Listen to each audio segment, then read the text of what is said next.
ہمارے درمیان ایک عظیم شخصیت موجود ہیں، جناب مفتی گلزار نعیمی صاحب سے ان سے ملتمس ہوں کہ وہ آئیں اور وحدت امت کانفرنس سے خطاب فرمائیں۔ جناب مفتی گلزار نعیمی صاحب، سربراہ جماعت اہل حرم پاکستان، کسی تعارف کے محتاج نہیں ہیں، جناب مفتی گلزار نعیمی صاحب۔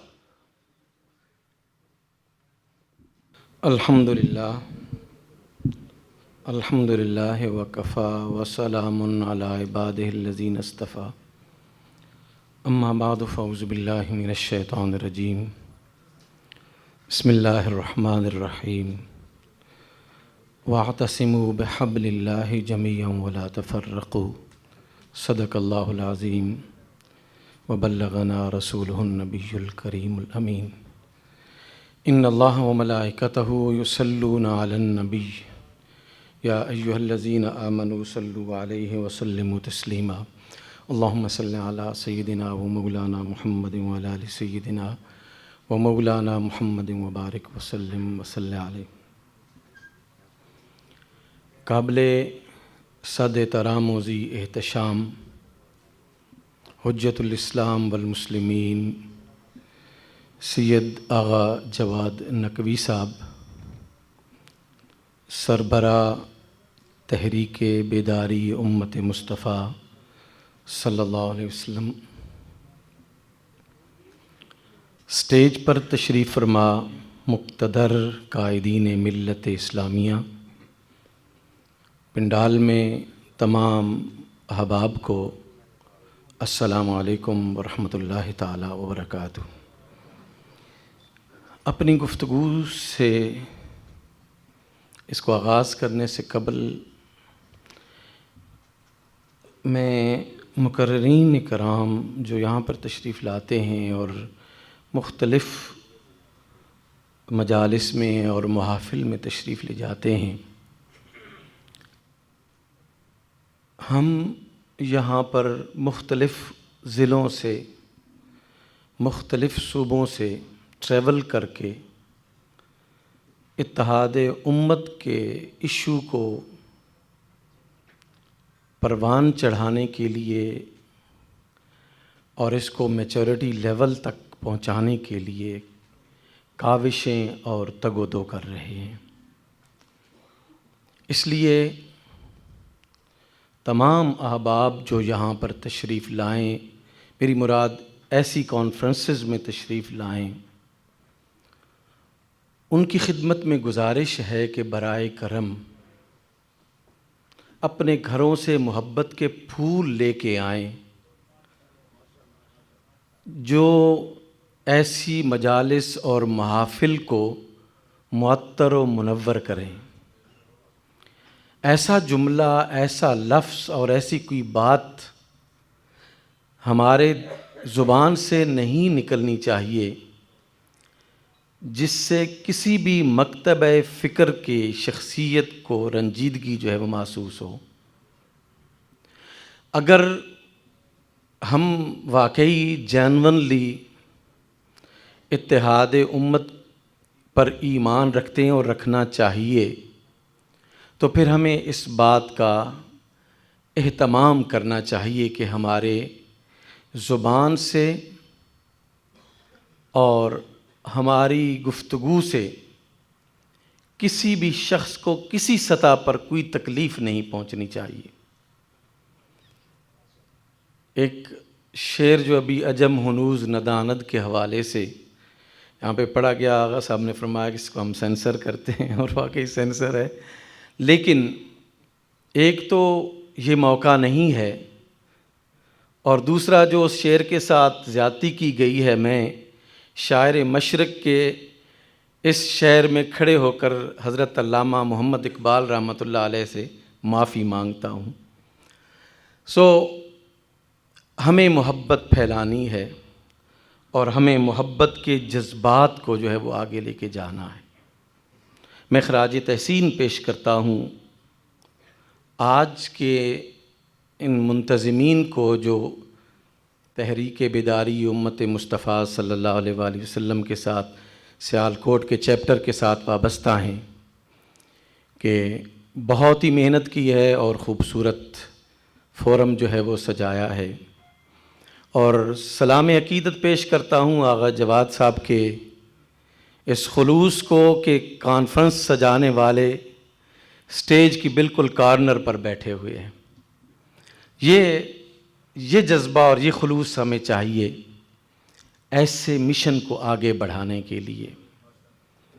اور ہم سب کے اندر ایسے جذبات جو ہے وہ پیدا ہونے چاہیے کہ ہم دوسروں کو رسپیکٹ دینا جو ہے وہ سیکھیں۔ حضرت علامہ اقبال رحمۃ اللہ تعالیٰ علیہ نے اتحاد امت کے حوالے سے جو کام کیا، یہ اس وقت کا کام ہے جب امت مسلمہ خلافت عثمانیہ کے بعد بہت ہی شکستہ حالت میں تھی، خاص اس دور میں جب ہر طرف مایوسی ہی مایوسی تھی، ہر طرف پریشانی ہی پریشانی تھی۔ تو جناب علامہ صاحب رحمۃ اللہ تعالیٰ علیہ نے اس مایوسی میں روشنی کے چراغ جلائے اپنے اشعار کی صورت میں اور محبت کی صورت میں، اور فرما دیا کہ ہمارا اعزاز مذہب تھا اور ہمیں مذہب کے ساتھ ہی جڑے رہنا ہے، ہمارا شیرازہ اس وقت تک سلامت رہے گا جب تک ہم مذہب کے ساتھ جو ہے وہ جڑے رہیں گے، جب ہم اس سے دور ہوں گے تو پھر ہم بکھرتے ہی چلے جائیں گے اور ختم ہوتے چلے جائیں گے۔ فرمایا قوم مذہب سے ہے، مذہب جو نہیں تم بھی نہیں، جذب باہم بھی نہیں، محفل انجم بھی نہیں۔ کہ مذہب زندہ ہے تو ہم زندہ ہیں، مذہب سلامت ہے تو ہم سلامت ہیں۔ اس لیے آج بھی جب ہم بکھرے ہوئے ہیں تو ہمیں مذہب ہی جوڑ سکتا ہے، کوئی پولیٹیکل، کوئی سوشل، کوئی اکنامیکل تھیوری ہمیں نہیں جوڑ سکتی۔ اگر ہمیں جوڑ سکتا ہے تو مذہب بھی جوڑ سکتا ہے۔ اور جہاں پر جو بات کی گئی کہ مذہب میں جو ایک ایسی ہستی جسے جناب محمد الرسول اللہ صلی اللہ علیہ وآلہ وسلم کہتے ہیں، جو ہمارے نبی ہیں، جو ہمارے رسول ہیں، ان کی ذات کے ساتھ پوری قوم کی وابستگی جو ہے وہی اصل کامیابی کا زینہ ہے، اور اسی کی محبت ہی ہمارے دین کی مضبوطی اور مذہب کی مضبوطی ہے۔ مومن کبھی بھی بھوک سے نہیں ڈرا، مومن کبھی بھی موت سے نہیں ڈرا، اس لیے اس نے کبھی بھی شکست نہیں کھائی۔ اس نے اس وقت شکست کھائی جب محبت مصطفیٰ کو اس نے دل سے نکالا۔ اس لیے علامہ نے ہمیں ارشاد فرمایا، اور جو شیطنت کی اسٹریٹجی ہے اس کو واضح کرتے ہوئے فرمایا کہ شیطان ہم سے کیا چاہتا ہے کہ وہ ہمارے دلوں سے محمد مصطفیٰ کی محبت کو نکالنا چاہتا ہے۔ یہ فاقہ کش کے موت سے ڈرتا نہیں ذرا، روئے محمد اس کے بدن سے نکال دو، فکر عرب کو دے کر فرنگی تخیلات، اسلام کو حجاز و یمن سے نکال دو، افغانیوں کی غیرت دین کا ہے یہ علاج کہ ان کے ملا کو کوہ دمن سے نکال دو، اہل حرم سے ان کی روایات چھین لو، آہو کو مرغزار ختن سے نکال دو۔ ہم سے شیطان اور موجودہ دور کا شیطان بھی یہی کچھ چاہتا ہے، اس لیے ہم نے ذات مصطفیٰ کے ساتھ اپنے آپ کو وابستہ رکھنا ہے اور ذات مصطفیٰ کے ساتھ تعلق قائم ہم نے رکھنا ہے۔ یہ علامہ اقبال رحمۃ اللہ تعالی علیہ کا یہ فرمان ہے، اور یہی کامیابی ہے اور یہی سب کچھ ہے۔ علامہ اقبال رحمۃ اللہ علیہ نے یہ مختلف شناختیں جو ہمارے ہیں ان کو قبول کرتے ہوئے یہ ارشاد فرمایا جوہر ما با مقام بستنست بادۂ تندش بجام بستنست ہندیو چینی سفال جام ماست ہندیو چینی سفال جام ماست رومیوں شامی گلے اندام ماست رومیوں شامی گلے اندام ماست قلب ما از ہند و روم و شام نیست قلب ما از ہند و روم و شام نیست مرز بوم او بجز اسلام نیست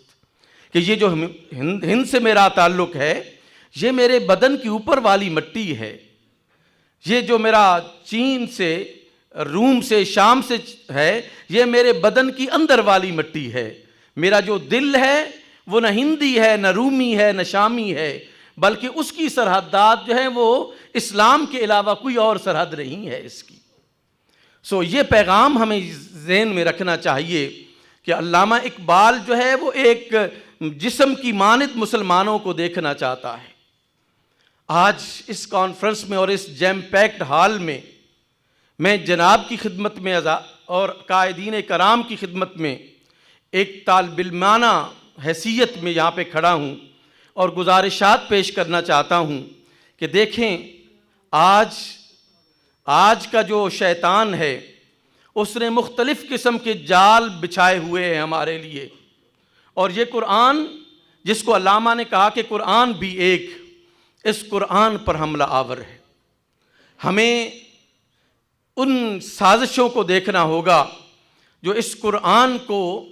اس کی حیثیت کو متنازع بنانے کے لیے جو ہے وہ کی جا رہی ہے۔ عرب کی سرزمین پر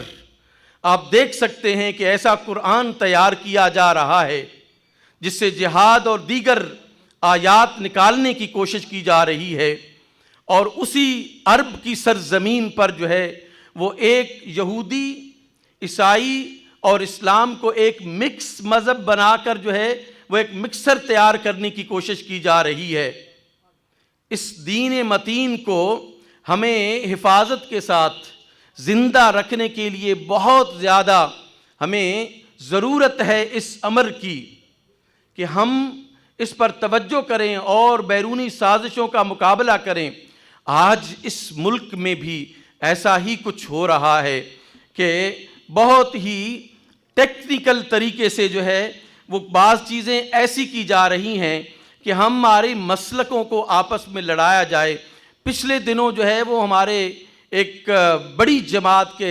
جنرل سیکرٹری نے یہ کہا کہ ہم ایک ایسا قرآن جو ہے وہ تیار کر رہے ہیں کہ جو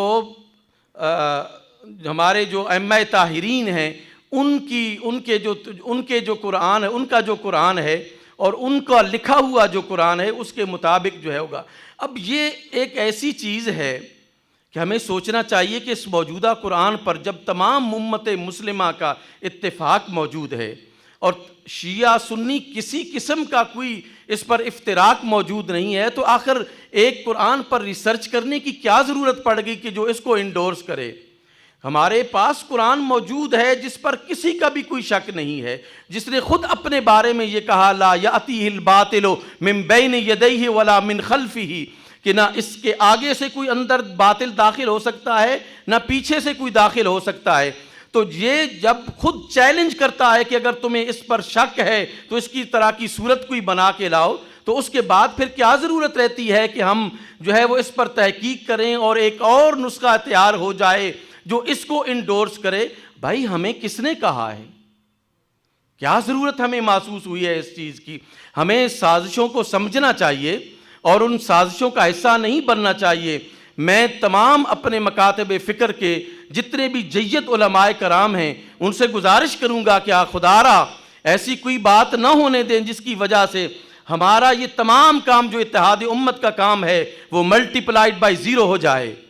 ہم نہیں چاہیں گے کہ کوئی ایسی بات ہو، اور جید علماء کرام اور بڑی جماعت کے لوگوں سے بھی جب یہ بات جو ہے ان کے منہ سے آتی ہے تو پھر ہمیں سوچنا چاہیے کہ ہم کیا کر رہے ہیں۔ اب کوئی میرے مکتب کا کوئی ایسا وائز منہ سے بات نکال دیتا ہے تو وہ قابل معافی ہو سکتی ہے، کوئی ذاکر بات منہ سے نکال دیتا ہے تو وہ قابل معافی ہو سکتی ہے، لیکن اگر کوئی ذمہ دار آدمی ایسا شخص کرتا ہے تو اس کا مطلب یہ ہے کہ یا تو وہ افتراق پیدا کرنا چاہتا ہے یا پھر وہ غیر کی سازشوں کا شکار ہو رہا ہے۔ ہمیں دونوں اطراف پر جو ہے وہ غور و فکر کر کے ایسا کوئی کام نہیں ہونے دینا چاہیے کہ جو امت کے بالکل متحدہ چیزیں ہیں، جن پر کسی قسم کا کوئی کسی کو اعتراض نہیں ہے، ان پر جو ہے وہ ایک نئے سرے سے ریسرچ شروع کی جائے تاکہ افتراق کی ایک ایسا بیج بویا جائے جو ہم سے تقاضا کر رہا ہے، استعمار تقاضا کر رہا ہے، یا پھر ہم اسلام کا دشمن تقاضا کر رہا ہے۔ ہمیں ان پر سوچنا ہوگا، ہمیں اس پر تفکر کرنا ہوگا، اور ایک ہمارا یہ کام ہے کہ ہم لوگوں کو اتحاد کے لیے اکٹھا کر رہے ہیں، ایک ہمارا یہ کام ہے کہ ان سازشوں کا مقابلہ کرنے کے لیے بھی ہمیں اپنی حکمت عملی جو ہے وہ سر انجام دینی ہوگی۔ میں نے کچھ تلخ باتیں کی ہیں، نہایت معذرت چاہوں گا اگر کسی کی دلزاری ہوئی ہے، لیکن یہ میرا فرض ہے کہ میں یہ باتیں کہوں، اور ہم سب کا فرض ہے جو اتحاد و وحدت کے لیے کام کر رہے ہیں۔ والسلام علیکم ورحمۃ اللہ وبرکاتہ۔